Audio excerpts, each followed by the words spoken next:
Hello everyone, it's Beck here from Hello, my name is Beck. Today I am popping in to show you a Turnabout Happy Mail. And so these are the measurements here that I'm showing you at the beginning, so more than welcome to rewind and look again. But I will talk you through each of the sizes of the cuts. Now you can't see the top of my guillotine, which I apologize about. But the first one I'm cutting here is 12 inches by 6 inches. And so I've made that a horizontal pattern. And so the next one I'm going to make a vertical pattern, and I'm going to cut 11 inches by 5.5 inches. And you'll see why I'm changing the patterns around, so going from horizontal to vertical when we start making this. So I'm just getting my extension there for the guillotine and slicing off that extra on the bottom. So the next one we're doing is a horizontal pattern, which is this third one, which is 10 inches by 5 inches. So horizontal pattern, 10 inches by 5 inches. So just cutting that 5-inch there. And then the next one is again a vertical pattern. So I think I bring in another paper at this point, because at this point I've just been using 3 different pattern. They're double-sided, but they are 3 different pattern papers, and the range I'm using is Carta Bella Flora number 3. So yes, I do bring in a purple now to match in with all of the other patterns. So the next one we're doing is the fourth cut, which is 9 inches by 4.5 inches. So when you get to the end, you'll see what we're going to do with all of these cut papers, and then you can follow it through again if you want to actually make it yourself.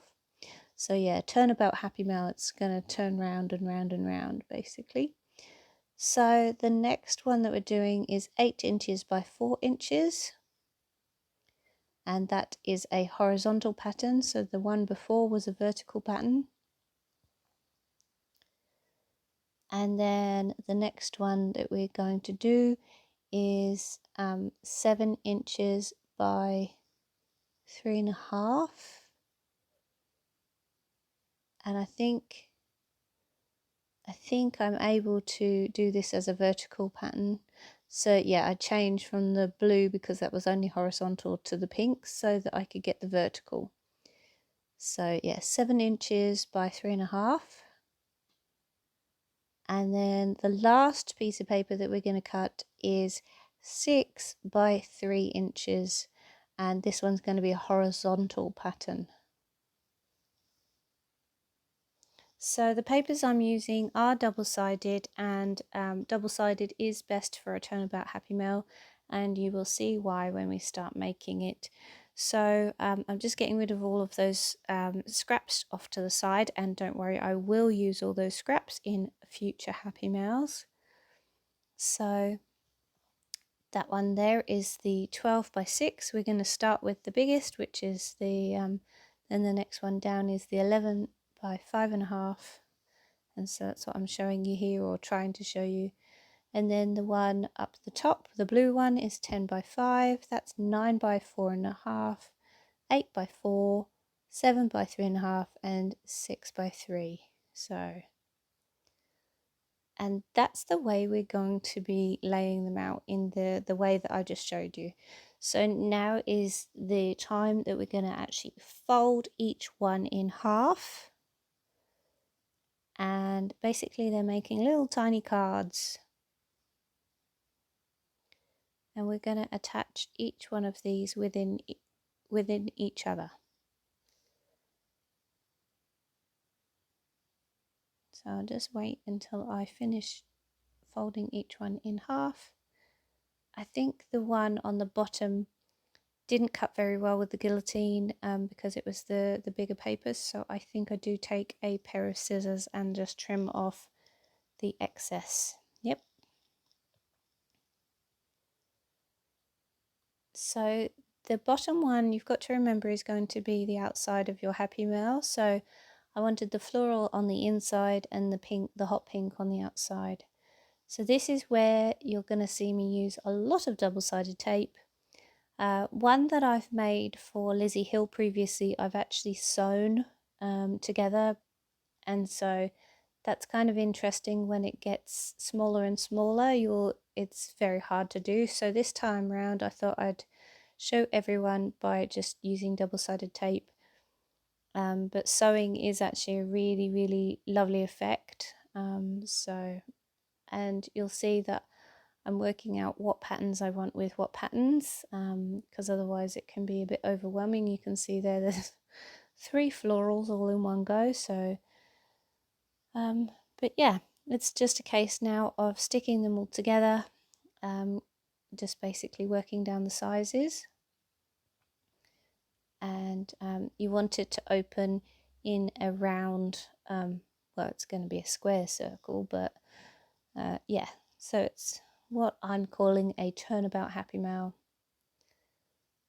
So it gets smaller and smaller on the way in, and you can see, like I said, I'm looking at the patterns and making sure that they work well together. When you start decorating your Turnabout Happy Mail, you do actually end up covering quite a bit with pockets and vellum pockets or actual decorations or goodies.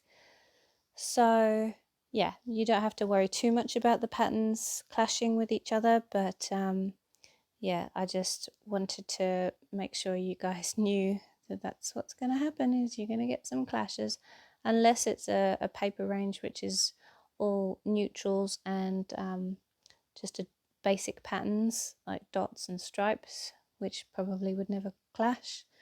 But yes, I don't think any paper range or paper collection has papers that sit next to each other all perfectly.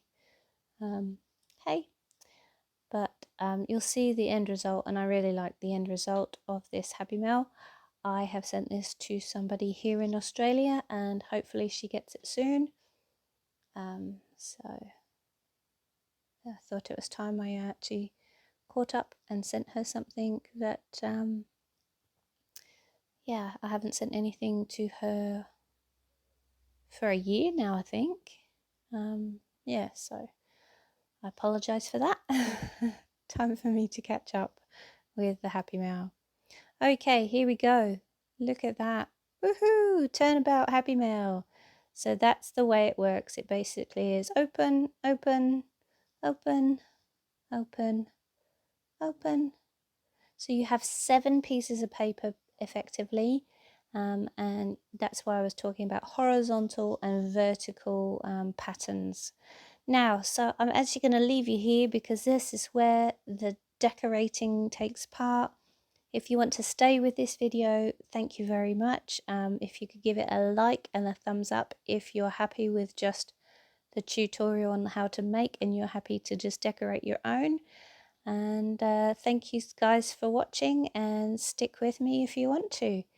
Alright guys, have a great day. I hope you are all well and take care. I'm going to leave you with some music now. See you. Bye.